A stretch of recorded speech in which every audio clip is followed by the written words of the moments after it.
Wika mo, wika ko, wika nating lahat.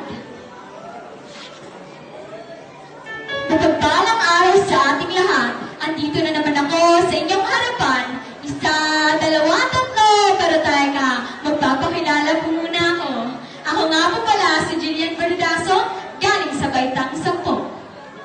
Buwan na naman ng Agosto, heto na naman tayo, nagpapadalubhasa sa wikang Filipino. Wikang Filipino ang naging daan para tayo'y magkakaintindihan. Wikang Filipino ay mahalin, pati ako, idamay mo na rin. Wika noon, wika ngayon, panatiliin ang sariling wika at mahalin, di tulad niya na pinapaasa ka lang. Nais kong bumalik sa nakaraan, wala pang research at mahirap na exam. Panahong, patentero, Chinese at sipa ang pinaghahandaan. Laruan lang, di jowa ang pinag-aagawan. Tago-tagoan, maliwanag ang buwan, wala na ba sa iyo ang ating nakaraan? Pagbilang ko ng tatlo, magtatago na kayo. Isa, dalawa, tatlo, napakadali mo naman nakahanap ng bago.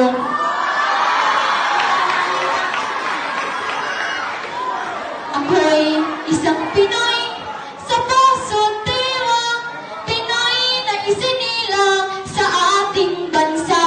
Ngunit pangong ilong ay kinakahiya, kaya maging palang isinusumpa. Gusto maging redongada, kujing ikinukusto sa mukha magbukalang Koreana.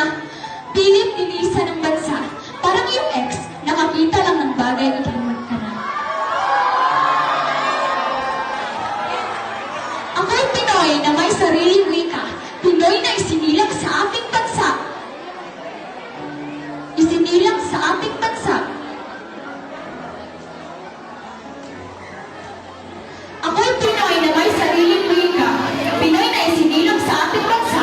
Ngunit pangalan pa lang ako na sa ibang wika, tunog kay drama, pangarang palulungan at ganda. Aming inobasyon, kilalang kiyaktura. Wikang Ingles, tunog pa ng Amerika. Maalam sa Ingles, Espanyol at iba pa, ngunit sa panulat ng salita at sanaysay sa ChatGPT pa rin umasa.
sa pagbibigay o paghahandog ng kanyang tula.